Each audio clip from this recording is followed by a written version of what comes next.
വേദം കർമ്മ ജ്ഞാനകാണ്ഡങ്ങളിൽ വിഭക്തമാണ്. പരസ്പര പൂരകമാണ്. അത് കർമ്മത്തിലൂടെ ഉപാസനയിലൂടെ ജ്ഞാനനിഷ്ഠയിലേക്ക് ഉയർന്ന് തൻ്റെ സ്വരൂപത്തിൽ സുപ്രതിഷ്ഠിതമാകുന്ന മാർഗമാണ് ഉപദേശിക്കുന്നത്. അതാണല്ലോ വാസ്തവത്തിൽ രാത്രത്തെ അതിക്രമിക്കുന്ന അതിരാത്രവും.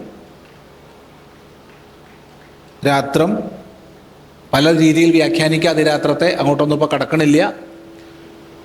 എങ്കിലും രാത്രത്തെ, അജ്ഞാനത്തെ, അന്ധകാരത്തെ അതിക്രമിക്കുന്ന ഈ ഒരു ചടങ്ങിൻ്റെ ഭാഗമായി യതിപൂജ വെച്ചതിൽ വളരെ വളരെ സന്തോഷമുണ്ട്.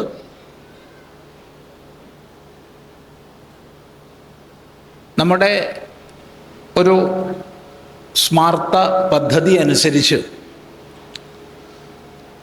സന്യാസാശ്രയ മാത്രേണ നരോ നാരായണോ ഭവേത് എന്നാണ്. സന്യാസാശ്രയത്താൽ നരൻ നാരായണനായി ഭവിക്കുന്നു. ആ ഒരു കാഴ്ചപ്പാടോടു കൂടിയാണ് നമ്മൾ എന്നും സന്യാസിമാരെ വന്ദിക്കുന്നത്, നമിക്കുന്നത്. സന്യാസിമാർ പരസ്പരം കണ്ട് നമസ്കരിക്കുമ്പോൾ അഥവാ അഭിവാദനം ചെയ്യുമ്പോൾ ഓം നമോ നാരായണായ എന്നാണ് പറയേണ്ടത്. അതാണ് വിധി. അതുപോലെ തന്നെ മറ്റേതൊരാളും, ബ്രഹ്മചാരിയാവട്ടെ, ഗൃഹസ്ഥനാവട്ടെ, വാനപ്രസ്ഥനാവട്ടെ, സന്യാസിയെ നമിക്കുമ്പോൾ ഓം നമോ നാരായണായ എന്നാണ് അവിടെ ഉണ്ടാവേണ്ടുന്ന മന്ത്രവും നാമവും ഭാവവും. നാരായണ സ്വരൂപിയായിട്ട് നമ്മൾ കാണുന്നു എന്നർത്ഥം. ആ നാരായണ ഭാവത്തെ പൂജിക്കുന്ന, ആദരിക്കുന്ന ഒരു സംസ്കൃതി, ആ സംസ്കൃതിയുടെ നൈരന്തര്യത്തെ എടുത്തു കാണിക്കുന്നതാണ് ഇവിടുത്തെ ഈ യതിപൂജ എന്ന് മാത്രം ഈ സന്ദർഭത്തിൽ പറയട്ടെ. എന്നും നമ്മുടെ വേദം മുന്നോട്ട് വെച്ചിട്ടുള്ള കാഴ്ചപ്പാട് തസ്മാത് ആത്മജ്ഞം ഹ്യർച്ചയേത് ഭൂതികാമഹ എന്നുള്ളതാണ്. ഭൂതികാമഹ, ജീവിതത്തിൽ മഹിമയെ ഇച്ഛിക്കുന്നവൻ, ആത്മജ്ഞം ഹ്യർച്ചയേത്, ഹി നിശ്ചയമായും, ആത്മജ്ഞനെ, ആത്മജ്ഞാനിയെ അർച്ചിക്കണം എന്നാണ്.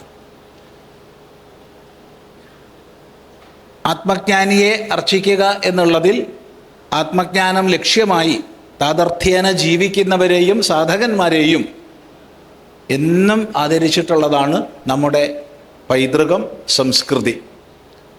അതിൻ്റെ ഒരു നേർക്കാഴ്ചയാണ് ഇവിടെ ഈ യതിപൂജയിലൂടെ വന്നു ചേരുന്നതെന്ന് മാത്രം ഈ സന്ദർഭത്തിൽ പറയട്ടെ. ഈ അതിരാത്രത്തെക്കുറിച്ച് നിശ്ചയിച്ച ഉടനെ തന്നെ ഈ ഒരു കാര്യം കൂടി വേണമെന്ന് ശ്രീ രാജേഷ് ജി പ്രത്യേകമായിട്ട് സങ്കല്പിച്ചു. അതിനനുസരിച്ച്